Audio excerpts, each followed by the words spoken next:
नमस्कार, आप देख रहे हैं N24 न्यूज गुजरात। लोक गायक कीर्तिदान गढ़वी ने स्मार्ट मीटर को सपोर्ट करने से गुजरात में फिर से हुआ स्मार्ट मीटर का विरोध। सूरत कलेक्टर कचेरी पर आम आदमी पार्टी द्वारा मीटर का किया विरोध।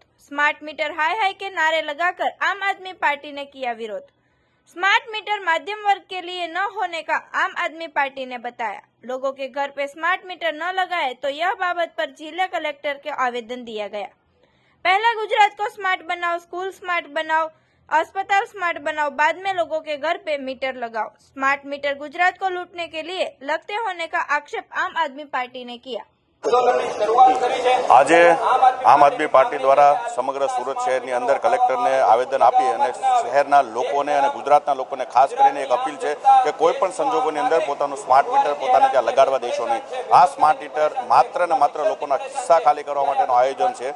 હાલની પ્રમાણે તમામ વીજ મીટરો સારી રીતે કામ કરે છે અને તમામ વીજ કંપનીઓ બીજીવીસીએલ હોય કે પીજીવીસીએલ હોય કે તમામ વીજ કંપનીઓ નફો કરે છે।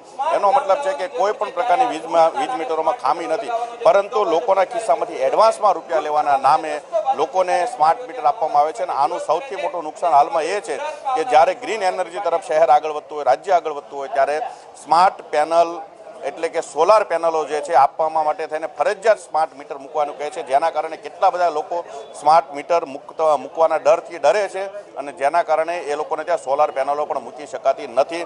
એટલે એન કેન પ્રકારે તાનાશાહી સિસ્ટમથી લોકોને કોઈ પણ હિસાબે સ્માર્ટ મીટર મૂકવા માટેનું જે સરકાર અત્યારે પ્રાવધાન લાવી રહી છે અને એ માટે અલગ અલગ વીજ દરો નક્કી કર્યા છે, એ સદંતર ખોટું છે। અમે તમામ લોકોને વિનંતી કરીએ છીએ કોઈ પણ સંજોગોની અંદર પોતાના વિસ્તારમાં પોતાના ઘરે સ્માર્ટ મીટર મૂકવા દેશો નહીં। સરકારને એ પણ રજૂઆત છે કે તમારે સારામાં સારી સ્કૂલ કોલેજો બનાવો, સારી કચેરીઓ બનાવો, આ બધું સ્માર્ટ બનાવો, પછી તમે સ્માર્ટ વીજ મીટર તરફ આગળ વધો। देखते रहिए N24 न्यूज गुजरात, सिर्फ हम तक ही नहीं सब तक।